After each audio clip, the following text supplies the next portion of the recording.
हाय, स्वागत है आपका प्रेप विद मनोज में। मैं हूं मनोज।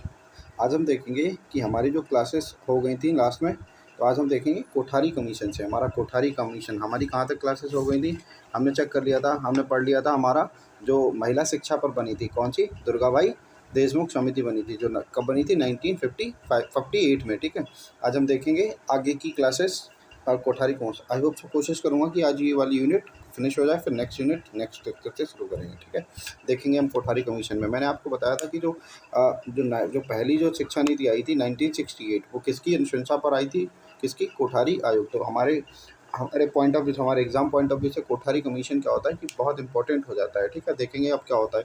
ये कब आया था, सबसे पहले इसको कब आने की बात है, ये 1968 में आया था, बहुत सॉरी 1964 से 66 में, मतलब इसे रिपोर्ट के लिए अनुशंसा की गई। इसके बाद इसकी बन के रिपोर्ट आई। ठीक है, इसमें देखेंगे क्या होता है। बहुत से प्रयासों के बाद भी क्या भारत सरकार देश में शिक्षा की प्रगति के लिए बहुत खुश नहीं थी, मतलब बहुत सारे एफर्ट मारने के बाद भी कि मतलब देखा कि शिक्षा की स्थिति सुधर ही नहीं रही है। तो इस सुधर ही नहीं रही, तो इस कंडीशन पे क्या कहा था कि कहा गया था कि एक ऐसी शिक्षा नीति, ऐसा आयोग बनाना चाहिए जो जो व्यापक व्यापक रूप से मतलब नीति का निर्माण करे, हर चीज़ को कंट्रीब्यूट करे। ठीक है, तो इसी को लेके तो देखा था कि नीड इसकी क्या थी कि व्यापक शिक्षा नीति का निर्माण करना। ठीक है, जो आगे चल के 1968 की शिक्षा नीति बनी। ठीक है, जिसमें क्या होता है, शिक्षा के सभी पक्ष व क्षेत्र सम्मिलित किए जाएं, ऐसा कहा गया था। ठीक है, 1964 में भारत सरकार ने डॉक्टर दौलत सिंह, दौलत नाम नहीं है, दौलत सिंह है। ठीक है, दौलत सिंह कोठारी की अध्यक्षता में क्या था, शिक्षा आयोग का गठन किया। शिक्षा आयोग का गठन किया, जिसका उद्देश्य क्या था, शिक्षा के सभी स्तरों, मैंने बताया था सभी पक्षों, शिक्षा विकास के लगभग सभी स्तरों व सभी पक्षों के लिए सामान्य सिद्धांत और नीतियों तथा शिक्षा की राष्ट्रीय रूपरेखा पर सरकार को सलाह देना, मतलब ठीक है, उसकी राष्ट्रीय रूपरेखा पर सलाह देना। इसमें विभिन्न शैक्षिक क्षेत्रों, जैसे इसमें कौन कौन सा आता है आपका, ये आता है विद्यालय शिक्षा आ जाएगी हमारी, और उच्च आ गई, उच्च शिक्षा आ गई, तकनीकी शिक्षा बोलते हैं, जैसे जो जीटीआई वगैरह कराने की बात कही गई थी। ठीक है, जो हमारे पुरानी जो रिपोर्ट्स आई थी उनमें भी कहा गया था। ठीक है, शिक्षा, इसमें सबसे नई चीज़ है कृषि शिक्षा पर बहुत ध्यान दिया गया। ठीक है, तथा टास्क फोर्स का निर्माण किया जाए, मतलब ऐसे कार्यबलों का निर्माण किया जाए जो विद्यालय शिक्षा, उच्च शिक्षा और तकनीकी शिक्षा और कृषि शिक्षा को बढ़ा पाएँ, उन पे जोर दे सकें। ठीक है, इतनी मेन संस्तुतियाँ कौन सी थी, इसकी कौन कौन सी मेन संस्तुतियाँ थी, देखेंगे हम। उत्पादकता में वृद्धि के लिए शिक्षा, ठीक है, आधुनिकीकरण के लिए शिक्षा, प्रोडक्शन, मतलब जब हम कोई चीज़ सीख रहे हैं तो उसका कोई रिजल्ट निकले। ठीक है, ऐसे ही डिग्री लेना हमारा उद्देश्य नहीं था, हमारा उससे उद्देश्य था कि उससे कोई रिजल्ट निकले, उसके कोई आउटकम्स निकले। ठीक है, आधुनिकीकरण की शिक्षा मतलब प्रक्रिया, आधुनिकीकरण की मतलब पहले हमारी जो शिक्षा थी बहुत पुराने ज़माने की थी, बहुत प्राचीन चल रही थी, वही पुराने घिसे पिटे मेथड्स थे। ठीक है, जिनसे क्या होता है कि बच्चा रटना सीखता था, उनका कोई मतलब वो समझ के उसके अंदर क्रिएटिविटी पैदा नहीं कर पा रही थी। तो उस चीज़ को लेके क्या होता कि आधुनिकीकरण करने की बात की गई कि हम और जो आने वाले समय में हम कंप्यूटर, ठीक है, और आईसीटी टूल्स का इस्तेमाल कर पाएँ, ऐसे बच्चों को ऐसे चीज़ें सिखाएं, और बच्चों को नहीं, टीचर को भी सिखाएं उस चीज़ में। ठीक है, और क्या क्या कहा गया था, सामाजिक और राष्ट्रीय एकता को प्रोत्साहन देने के लिए शिक्षा, मतलब हमारी जो देशभक्ति की भावना मतलब जागृत करने के लिए शिक्षा हो। ठीक है, और आगे क्या कहा गया था, कोठारी आयोग ने रिपोर्ट में भारतीय शिक्षा को एक पांडित्यपूर्ण समीक्षा थी, मतलब एक कहा जाता है कि इतनी गहरी समीक्षा की थी इसने प्राथमिक शिक्षा पर, कि उसे आज भी प्राथमिक और माध्यमिक शिक्षा के सर्वाधिक गहन अध्ययन के लिए समझा जाता है। मतलब प्राथमिक और माध्यमिक शिक्षा की बहुत गहनता से इसने समीक्षा करी थी कि कौन कौन सी कमियां हैं, कौन कौन से सुधार होने चाहिए। तो उस चीज़ के लिए आज भी कोठारी जो कमीशन है, कोठारी कमीशन की रिपोर्ट को आज भी ध्यान में रखा जाता है। ठीक है, अब हम देखेंगे अगला कौन सा आया था। अगली हमारी आई थी एक इस्पाल समिति। इस्पाल समिति का उद्देश्य क्या था, इस्पाल समिति कब बनी थी और कैसे बनी थी, क्यों बनाई गई थी, देखते हैं। आई कब थी, 1992 में। ठीक है, 1992 में रिपोर्ट मतलब प्रस्तुत, वो रिपोर्ट मतलब ये कमेटी बनाई गई थी, लेकिन 1993 में रिपोर्ट इसने प्रस्तुत की थी। ठीक है, भारत सरकार को प्रोफेसर यशपाल की अध्यक्षता में एक राष्ट्रीय सलाहकार समिति का गठन किया गया। ठीक है, आगे विद्यालय बच्चों पर पर से एक शैक्षिक बोझ को कम करने का उपाय सुझाना। मतलब जो बच्चे क्या था कि इतने बड़े-बड़े भारी-भारी बैग ले जा रहे थे, तो क्या होता है कि ऐसा मतलब ये चीज़ देखना कि बच्चों से मतलब बच्चों को केवल समझने पर जोर दिया जाए, ये किताबी बोझ ना बनाया जाए। तो इस चीज़ को लेके क्या होता है कि यशपाल समिति की एक समिति ने एक रिपोर्ट मतलब समिति बनाई थी, उसके बाद उसने अपनी रिपोर्ट दी थी। उसमें देखते हैं क्या-क्या क्या कहा था।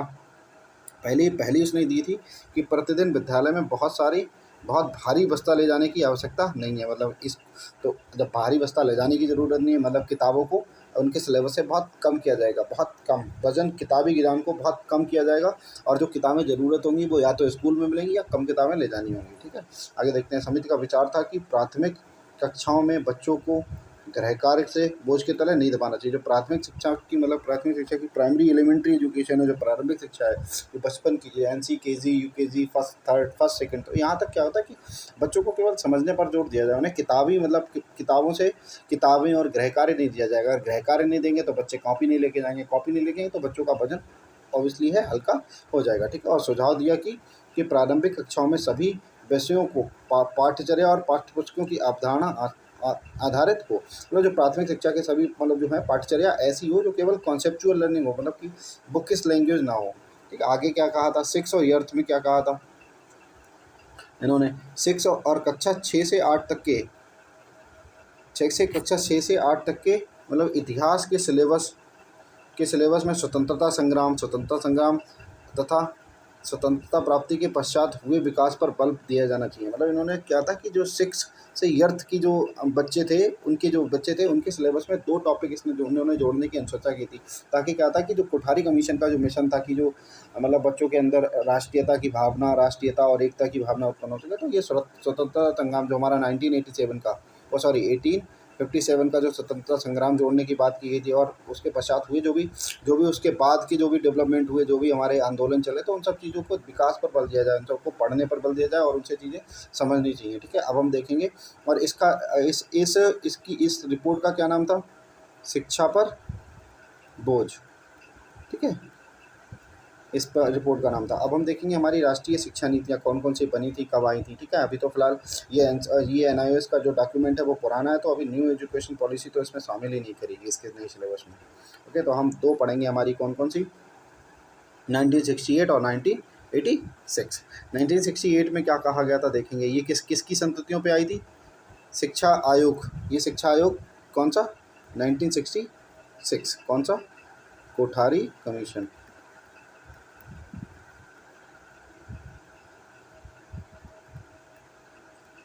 कोठारी कमीशन की अनुशंसा पर, उसकी संततियों पर इसे आधारित थी। इसकी घोषणा कब करी गई, 1968 में। ठीक है, इस नीति ने शैक्षिक विकास का पथ तैयार किया।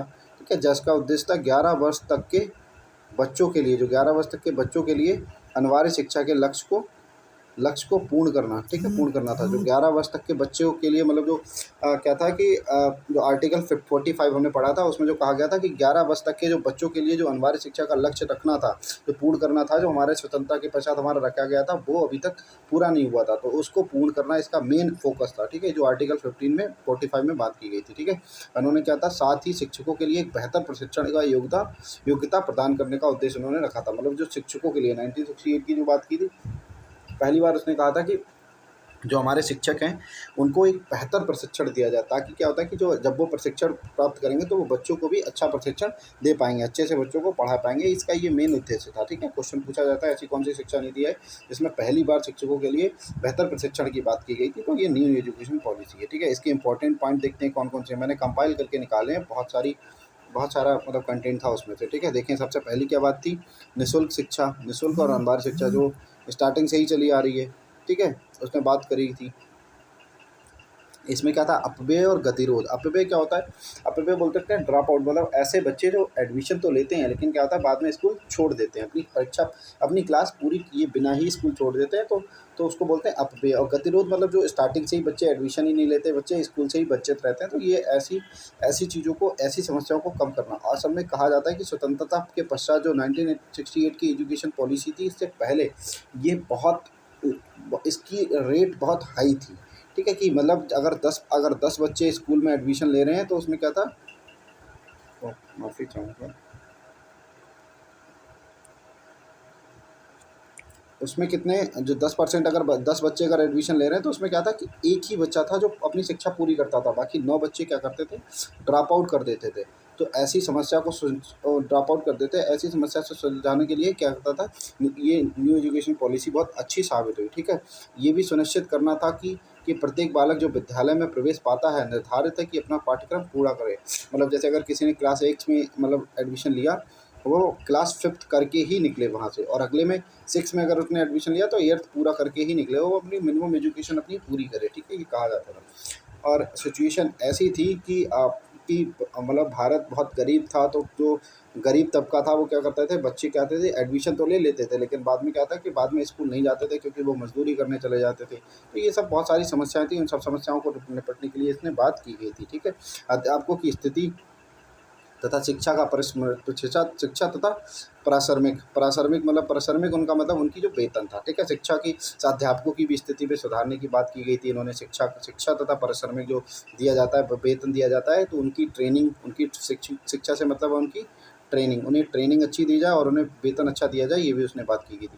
भाषाओं के विकास पर इसने बात की थी। क्षेत्रीय विकास का, क्षेत्रीय भाषाओं का विकास, मतलब जो आज जो बच्चा है वो प्राइमरी जो जो उसकी एलिमेंट्री एजुकेशन है, वो जो उसकी मतलब प्राथमिक शिक्षा है वो उसकी किस में होनी चाहिए, उसकी अपनी लैंग्वेज, उसकी अपनी क्षेत्रीय भाषा, उसकी अपनी मातृभाषा में दी जानी चाहिए। ये हमारी न्यू एजुकेशन पॉलिसी में भी बात की गई है। ठीक है, तथा माध्यमिक स्तर पर क्या करता था, त्रिभाषा फार्मूला लागू करना। त्रिभाषा फार्मूला कौन सा था, फर्स्ट में था हिंदी। ठीक है, हिंदी जो अपनी मातृभाषा है, दूसरी हिंदी थी मातृभाषा, इसके बाद हिंदी, इसके बाद तीसरी कोई एडिशनल लैंग्वेज कुछ भी सीख सकता है जो बच्चा सीखना चाहे। ठीक है, तो ये 3 त्रिभाषा फार्मूला था, मातृभाषा, हिंदी और इसके बाद कौन सी थी, इंग्लिश, या जो भी अपना संस्कृत जो भी सीखना चाहे तो वो उसकी स्वेच्छा के अनुसार था। ये भाषा के विकास पर बात की गई थी। और शैक्षिक अवसरों का समकरण, ठीक है, और समाकरण, और आगे साक्षरता और प्रौढ़ शिक्षा को प्रचारित करना। देखेंगे आप क्या कहा था कि मतलब जो जन निरक्षरता को समाप्त करना, जो बच्चे जो लोग निरक्षर हैं उसको उनको मतलब मिनिमम ट्रेनिंग दिला के उनको साक्षर करना, उनको मिनिमम से एजुकेशन देना। ठीक है, उनको जो कैंप लगाकर, जो भी मतलब जो स्कूल में थोड़े थोड़े कैंप लगा के और 1-2 घंटे की ट्रेनिंग दे के उनको मतलब उनकी साक्षरता को कम करना। माध्यमिक स्तर पर तकनीकी तथा व्यावसायिक शिक्षा को सही रूप में अंतिम बनाने में। ठीक है, माध्यमिक स्तर पर जो मतलब 6 से 8th या अपर क्लासेस में क्या क्या कहा गया था, उनमें क्या कहता है, जो ईयर्थ से ऊपर हैं, ईयर्थ से ऊपर उसमें क्या कहा गया था कि ट्रेनिंग जो मतलब जो टेक्निकल ट्रेनिंग देने के लिए। ठीक है, टेक्निकल ट्रेनिंग देने की बात की गई थी। पुस्तकों का उत्पादन में क्या था, गुणवत्ता युक्त उत्पादन हो सके। मतलब जो पुस्तकें थी वो पहले बहुत महंगी भी थी, और तो क्या होता है कि उनको उनकी दर को, उनकी जो रेट थे उनको कम कर दिया जाए, और ऐसा दाम रखा जाए जो ईजिली हर इंसान अफोर्ड कर सके। ठीक है, और उनकी जो गुणवत्ता है, उनके गुणवत्ता के लिए अच्छे अच्छे बुक राइटर, मतलब अच्छे अच्छे रिसर्चर मतलब शामिल किए जाएँ। तो ये गुणवत्ता पे उन्होंने बात की गई थी। ठीक है, खेल और क्रीड़ा के लिए खेलकूद को भी उन्होंने शामिल करने की बात की। खेलकूद से मतलब ये है कि जैसे स्कूल में क्या था, स्कूल में प्रॉपर मतलब इक्विपमेंट्स होने चाहिए खेलने के लिए प्रॉपर फील्ड होना चाहिए, फील्ड। ठीक है, तो ये सब बात की गई थी बच्चों के हेल्थ के लिए, मतलब खेल तो क्रीड़ा में हेल्थ को सुधार करने के लिए। और आंशिक शिक्षा पर पत्राचार पाठ्यक्रम। ठीक है, आगे देखेंगे अब हमारी ये हो गई एजुकेशन नंबर फर्स्ट। हमारी जो पहली एजुकेशन पॉलिसी थी वो फर्स्ट निकल गई। अब हम देखेंगे दूसरी हमारी 1986 में क्या कहा गया। 1986 का मेन फोकस था मॉडर्नाइजेशन। सबसे पहला था आधुनिकीकरण। जो पुरानी समय में जो आधुनिकीकरण छूट गया था, इतना आधुनिकीकरण नहीं हो पाया था, लेकिन जो इसमें कहा गया था कि जो टू है, जो न्यू एजुकेशन पॉलिसी 1986 में, इसमें कहा गया था कि जो मॉडर्नाइजेशन है, जो आधुनिक है, जो उसमें इंटरनेट के थ्रू आईसीटी अपनाया गया, तो ये सब नए नए पॉइंट्स थे, वो देखेंगे आगे क्या है। इसमें क्या कहा गया था, राष्ट्रीय एकता पर जोर कहा गया था 19, और भारत पर स्वतंत्रता संग्राम व आंदोलन व इतिहास के संवैधानिक दायित्व और राष्ट्रीय पहचान के द्योतक हैं। जो भारतीय जो स्वतंत्रता संग्राम है 1857 का, जो 1857 का जो स्वतंत्रता संग्राम है, वो इतिहास में हमारे क्या था कि जो हमारे राष्ट्रीय पहचान का द्योतक है। तो इसके लिए इन सभी विषयों को शामिल किया जाए, ताकि बच्चे हमारे सीख सकें कि हमने कहाँ से हमने, हमारे जो लोग थे उन्होंने कैसे हमसे आज़ादी प्राप्त की, मतलब अंग्रेज़ों से। तो ये सब चीज़ें बच्चे देख सकें, उसके लिए क्या था कि उनके सब्जेक्ट में ये चीज़ शामिल की जानी चाहिए। ठीक है। और इसमें क्या कहा था, कुछ पॉइंट्स हैं इसमें कि निम्न पंजीयन है। निम्न पंजीयन क्या था कि बच्चों, वो प्राइमरी लेवल पे देखा गया था, कुल पंजीयन बहुत निम्न था, मतलब कि अगर 100 लोग हैं तो उसमें से 10 ही लोग एडमिशन ले रहे हैं। ठीक है, तो ये निम्न पंजीयन को कम करना, कुछ ऐसे पॉइंट थे जिनको कम करने की बात की गई थी। जो ड्रॉप आउट रेट है, मैंने बताया था ड्रॉप आउट रेट बहुत हाई था। 1968 में कम तो हुआ, लेकिन इतना कम नहीं हुआ, इतना प्रभावी नहीं रह पाया ये। तो इसके लिए इस पे बात की गई थी ड्रॉप आउट रेट पर। ड्रॉप आउट रेट क्या था, ड्रॉप आउट जो बच्चे बीच में स्कूल छोड़ देने वाले बच्चों के लिए क्या बात की गई थी, ठीक है उनको। और आगे क्या, शिक्षा की गुणवत्ता निम्न स्तर की होने के कारण सफल विद्यार्थी में गुणवत्ता का असंतोषजनक था, कि मतलब जो जो शिक्षण की गुणवत्ता है वो निम्न स्तर की, जो हमारे टीचर हैं वो अनट्रेंड हैं, ऐसा लोगों के अंदर असंतोष था। तो इसके लिए क्या कर रहा था, जब जब टीचर ही ट्रेंड नहीं है तो बच्चों के अंदर एक विद्यार्थियों और जो समाज में एक बात फैली हुई थी कि जब टीचर ही ट्रेंड नहीं है तो बच्चों को कहाँ से ट्रेंड करेंगे, तो उनकी गुणवत्ता पे था, गुणवत्ता पे असंतोष फैला हुआ था समाज में। तो उस चीज़ को कम करने के लिए बच्चे टीचर्स के ट्रेनिंग की बात की गई, टीचर्स को ट्रेनिंग दिया जाए। तो ये इसलिए क्या था कि शिक्षा की गुणवत्ता, शिक्षण की गुणवत्ता बढ़ाई जाए। और जो क्या था कि वर्तमान परीक्षा प्रणाली को सतत और व्यापक बनाया जाए। मतलब सतत व्यापक मतलब जैसे क्या होता है कि धीरे धीरे क्या होता है, जो पढ़ाते टाइम ही जो परीक्षण था वो परीक्षा प्रणाली शामिल कर ली जाए, जो पढ़ाते टाइम ही उनका मूल्यांकन कर लिया जाए। जैसे अगर कोई हम आप लेक्चर ले रहे हैं तो हम आपसे बीच बीच में क्वेश्चन पूछ लें, ठीक है, क्वेश्चन पूछ लें, तो क्या होता है कि अगर बच्चा उन क्वेश्चन का आंसर दे दे तो हमें पता लग जाता है कि हमारा जो शिक्षण है वो हम सही से शिक्षण कर रहे हैं, बच्चे की समझ में आ रहे हैं। एक तो ये तरीका हो गया सतत और व्यापक का। एक होता है कि हमारी जो बुक्स के थ्रू ही क्वेश्चन होते हैं, जैसे आपने देखा होगा पहेली और बूझो। पहली पहली क्या होती है, पहली बूझो से क्वेश्चन पूछती है और बाद में उसका किताबों में ही उसका आंसर होता था, ठीक है। ऐसे ही बूझो पहली से पूछता था कि मतलब क्वेश्चन दिया था उसके बाद नीचे उसका सोल्यूशन देता था। ऐसा बुक में हमारी बुक्स जो हैं इस हिसाब से डिज़ाइन की गई हैं। तो वो भी एक प्रकार का सतत और व्यापक मूल्यांकन है कि पहली पूछती है कि अगर यहाँ हम चाहते हैं तो यहाँ क्या क्या मिलने की उम्मीद है। तो ऐसे क्वेश्चन थे, उनमें क्या होता है कि नीचे बाद में उनसे आंसर दिया होता है। जो बूझो, दो क्रिएटिव नाम दिए हुए थे, जो पहली और बूझो, वो आपस में क्वेश्चन और आंसर करते हैं बुक में ही। तो उनसे क्या होता है कि बच्चों के अंदर एक एक एक क्यूरियोसिटी बनी रहती है पढ़ने की, और उसे सतत और व्यापक उसका मूल्यांकन भी हो पाता है उसी हिसाब से, ठीक है। इसके लिए बात की गई थी। अब हम देखेंगे असमानता क्या था। जो समाज में जो लैंगिक विषमता थी, लैंगिक विषमता ऐसे कि जो कहा गया था जैसा कि लड़कियां स्कूल नहीं जाएंगी, ये लैंगिक विषमता थी। शहरी और ग्रामीण विषमता थी कि शहर के लोग ही पढ़ाई कर सकते हैं तो गांव के लोग पढ़ाई नहीं कर सकते। क्षेत्रीय विषमता थी। तो अलग अलग ये सारी बहुत असमानताएं थी, तो इन सब असमानताओं को दूर करना ये भी इसका मेन फोकस था। और जो सूचना संचार जो आईसीटी था, आईसीटी, ठीक है, इंफॉर्मेशन कम्युनिकेशन टेक्नोलॉजी, ठीक है, उस पे क्या था कि प्रति सकारात्मकता मनोवृत्ति का निर्माण हो। क्योंकि पहले क्या था कि इंटरनेट पे इतना लोग भरोसा नहीं करते थे, तो उस चीज़ को लेके क्या था सकारात्मक मतलब जो पॉजिटिविटी फैलाई जाए ताकि लोग उस पर भरोसा कर पाएँ। इसमें जो संरचना दी थी वो कौन सी थी, 10+2+3 की। इसमें क्या था, टू ईयर सेकेंडरी अवस्था में जो स्थानीय परिस्थिति के अनुसार विद्यालयों और महाविद्यालयों दोनों में हो सकती है, ठीक है। और प्रारंभिक अवस्था में जो प्रारंभिक जो एलिमेंट्री पोजीशन पे क्या था कि प्राथमिक और उच्च और मिडिल क्लास अवस्थाएं आती थी। जो प्राइमरी आती है, अपर प्राइमरी, फिर मिडिल क्लास वही वही जो मतलब 6 to 8 आती थी, ठीक है। 10 वर्षों का आगे का विभाजन इस प्रकार से किया गया कि 5 वर्ष में प्राथमिक था, 5 वर्ष में क्या था प्राथमिक, 3 वर्ष में क्या था मिडिल, मतलब जो 1 से लेके 5th क्लास, तो ये 5 ईयर 5 ईयर हो गए। 5 ईयर में हो गया आपका प्राइमरी, ओके। 3 ईयर मतलब जो हो गया 3 ईयर में तीन मतलब 6 से ईयर तक, ये हो गया 3 ईयर। 3 ईयर में क्या था हमारा हायर सॉरी, ये हो गया आपकी अपर प्राइमरी, अपर, ठीक है, अपर प्राइमरी। आगे में 2 ईयर्स में क्या हो जाएगा जो आपकी 10 और 12, ठीक है, मतलब जो 10th और 11th ये हायर एजुकेशन के लिए हो गया 2 ईयर, ठीक है। इसमें कहा गया था, ओके। इसमें प्राथमिक शिक्षा का आधार क्या था, प्राथमिक शिक्षा था अधिगम का आधार। इसमें अधिगम का आधार इसलिए था क्योंकि प्रारंभिक शिक्षा पे ही उसका बेस बनाना, मतलब उसे अंडरस्टैंडिंग उसकी डेवलप करने की बात की गई थी, ठीक है। इससे क्या था, नर्सरी, इसे कितने कितने भागों में डिवाइड किया गया था, नर्सरी, निम्न किंडरगार्टन, फिर उच्च किंडरगार्टन। मतलब पास करने के बाद ही आपको प्राथमिक शिक्षा में, प्राथमिक विद्यालय में एडमिशन मिलेगा। आप नर्सरी पास करोगे, फिर निम्न किंडरगार्टन, फिर उच्च किंडरगार्टन, ठीक है। तो इसके बाद आप प्राथमिक शिक्षा में, प्राथमिक विद्यालय में जाओगे जहाँ पर आपकी सामान्य शिक्षा आगे बढ़ेगी। प्राथमिक स्तर पर क्या था, सामान्य शिक्षा पर बल दिया गया था। बेसिक सब्जेक्ट पढ़ना लिखना और अंकगणित, मतलब ये सब इतिहास, नागरिक शास्त्र, भूगोल, ईवीएस के थ्रू आप सीखना। प्राथमिक स्तर पर क्या कहा गया था, जो सब्जेक्ट, जो बेसिक सब्जेक्ट है, मतलब बेसिक सब्जेक्ट का पढ़ना आ जाए, लिखना आ जाए, ठीक है, उनका सीखना, उन्हें बोलना, मतलब उनका पढ़ना लिखना सीखना, तो ये सब आ जाए, उनकी अंडरस्टैंडिंग डेवलप हो सके, तो ये प्राथमिक स्तर पे बात की गई थी। और प्राथमिक स्तर पे एक और चीज़ कही गई थी, जो मातृभाषा में जो किताबें होंगी वो मातृभाषा, और जो पढ़ाई होगी उसकी बच्चे की मातृभाषा या क्षेत्रीय भाषा में ही की जाएगी। हायर एजुकेशन में किस चीज़ को पढ़ाने की बात की गई थी, हमारी 6 से 8 तक के बच्चों को, पढ़ने वाले बच्चों के लिए क्या था कि मातृभाषाएं तथा दूसरी भाषाएं अंग्रेजी और हिंदी भी मतलब लागू हो जाएंगी। और अपर जो फिर अमूर्त, मतलब जो एजुकेशन है वो शुरू हो जाएगी। वो जो एजुकेशन, जो अब्स्ट्रैक्ट थिंकिंग बढ़ाने के लिए जो ऐसे सब्जेक्ट पढ़ाए जाएंगे, ठीक है, साइकोलॉजी वगैरह, मतलब सॉरी, जो हिस्ट्री पॉलिटी बहुत अच्छे से, बहुत ब्रीफ में पढ़ाए जाने शुरू हो जाएंगे। अंग्रेजी और हिंदी भाषाएं लागू हो जाएंगी, ठीक है। अब हम देखेंगे कि हमारा एनसीएफ था, एनसीएफ में क्या बात की गई थी। एनसीएफ क्यों लाया गया था, जो 1986 का था। इसके बाद बहुत सारे एनसीएफ आते भी रहे, लेकिन हमारे क्या था कि जो समझने को, जो अंडरस्टैंडिंग डेवलप करने के लिए एनसीएफ का निर्माण किया जाता था, ठीक है।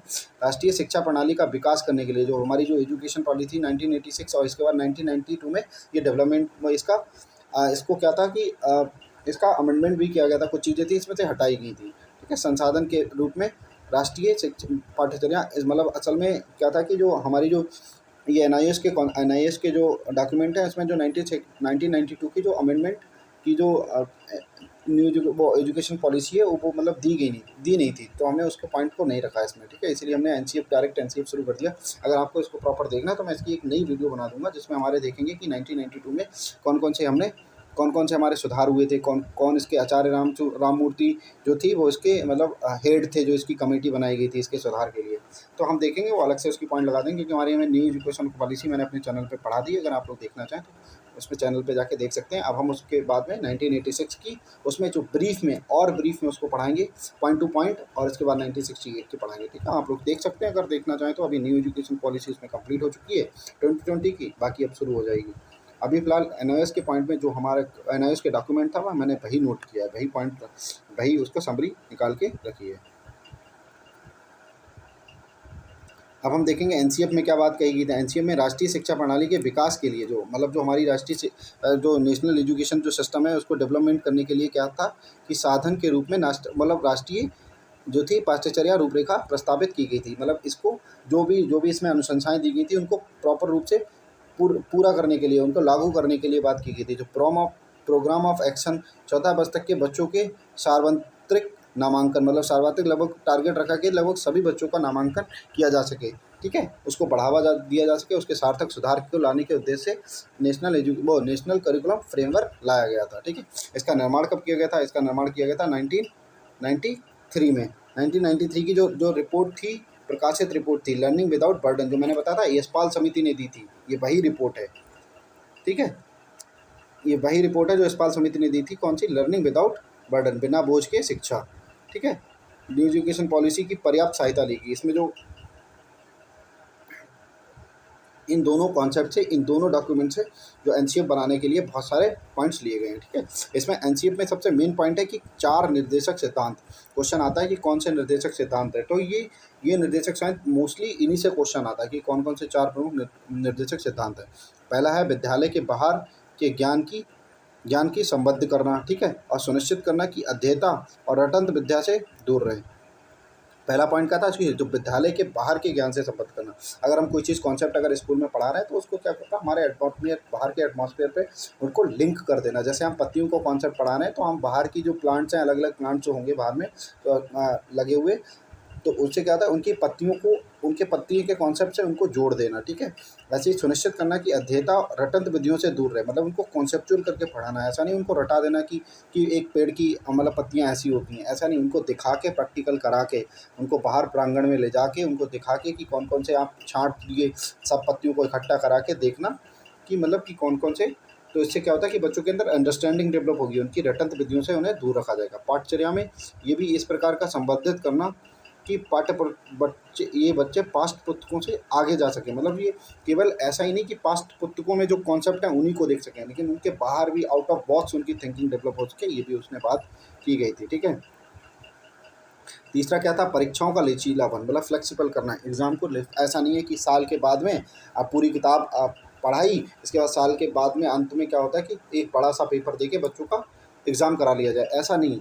हमारा जो सतत और व्यापक मूल्यांकन लॉग करना, जो स्टार्टिंग में जो साथ साथ में जो पढ़ाई होती है उसके साथ साथ में, ठीक है, जैसे कि साथ में क्वेश्चन पूछ लिया, तो इससे क्या होता है कि एक बच्चे को एक क्यूरोसिटी भी बनी रहती है, उसे लगता है कि मैंने आंसर बता दिया, उसकी समझ में आ गया, और हमें भी, टीचर को भी अपना एक मूल्यांकन हो जाता है कि जो मैंने जो पढ़ा है वो बच्चों के वाकई एक समझ में आया। अगर वो सब क्वेश्चन का आंसर दे देते तो समझ में, तो टीचर भी अपने साथ में क्या होता है, साथ साथ में अपने शिक्षण में सुधार करता रहेगा और बच्चों में भी सुधार होता रहेगा। तो ये मतलब परीक्षाओं के लचीलेपन को बात की गई थी। कौन कौन से 4 पॉइंट थे, विद्यालय से मतलब जो ज्ञान को बाहर के, विद्यालय के बाहर के ज्ञान से संबद्ध करना, और सुनिश्चित करना कि रटंत विधियों से दूर रहना, ठीक है, अंडरस्टैंडिंग डेवलप करना, और बच्चों को संवर्धित करना कि पाठ्य पुस्तकों से आगे जा सके, मतलब कंसेप्चुअल को केवल पुस्तकों तक ही सीमित ना रह के बाहर आउट ऑफ बॉक्स चीज़ें सोच पाएँ बच्चे, ठीक है।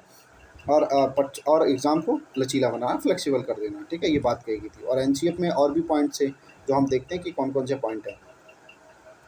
जो एनसीएफ 2005 में कहा गया था, सीखे गए ज्ञान को बाहरी घटनाओं से जोड़ना, ये भी हमने अभी वो बात करी थी। अनुभव के आधार पर अपने शब्दों में प्रश्न पूछना के लिए प्रोत्साहित करना। जैसे क्या होता है कि कभी-कभी क्या होता है कि बच्चे क्या होता है कि बच्चों के अंदर क्यूरियोसिटी रहती है कि ये चीज़ कैसे आई, तो बच्चों को इतना फ्री फील कराना कि बच्चे आपसे क्वेश्चन कर सकें, कि वो जब मर्ज़ी चाहें, जैसी अपनी मातृभाषा में जैसे वो क्वेश्चन पूछने पाएँ, वो क्वेश्चन पूछने के लिए उन्हें प्रोत्साहित करना, उन्हें उन्हें मतलब ऐसा माहौल देना कि बच्चे अपने आप को हतोत्साहित फ़ील ना करें, मतलब उन्हें वो क्वेश्चन पूछ सकें बेझिझक। तो ऐसा माहौल क्रिएट कर देना, ऐसा माहौल क्रिएट करने की बात की गई थी। बच्चों को खुद की ज्ञान की खोज करें। बच्चों को ऐसा बनाना कि बच्चा एक साइंटिस्ट बने, बच्चा खुद ही सोच सके, खुद ही चीज़ों को, ज्ञान की खोज कर सके, ठीक है? ये ऐसा बात कही गई थी। और एक कंस्ट्रक्ट मतलब लर्निंग, जो मतलब रचनावादी, जो बच्चों को खोज के अपने आप के उपागम को समझना, खोज करके चीज़ों को पढ़ना, तो ये उनको बनाना है ऐसा, ठीक है? 1950 वो सॉरी ये एनसीएफ 2005 में भाषाओं और गणित और प्राकृतिक विज्ञान और क्या होता है, सामाजिक विज्ञान को सीखने संबंधी महत्वपूर्ण परिवर्तन सुझाए गए। ये सब्जेक्ट भविष्य के लिए अधिक संगत हो, मतलब ये सब्जेक्ट इस तरीके से पढ़ाए जाने चाहिए ताकि इनका फ्यूचर में इनका यूज़ हो सके, ठीक है। बच्चे को समझ में आ सके कि मतलब कि ये फ्यूचर में हमारे यूज हो सकते हैं। जैसे मैथ्स का कॉन्सेप्ट उसे जोड़ना सिखाना, तो वो ऐसी किसी दुकान पर जाता है तो वो उस चीज़ को वहाँ अप्लाई कर सके, ऐसे मल्टीप्लाई करना चीज़ों को। तो ये सब बच्चे अपनी लाइफ में आगे चल के उतार सकें, उनको ठीक है, उन्हें ये सब बेकार ना लगे, ऐसे उनको शिक्षण कराना, ठीक है। इसमें त्रिभाषा फार्मूला मैंने बताया था आपको, इसमें भी त्रिभाषा फार्मूले की बात की गई थी, ठीक है। केंद्रीय भाषा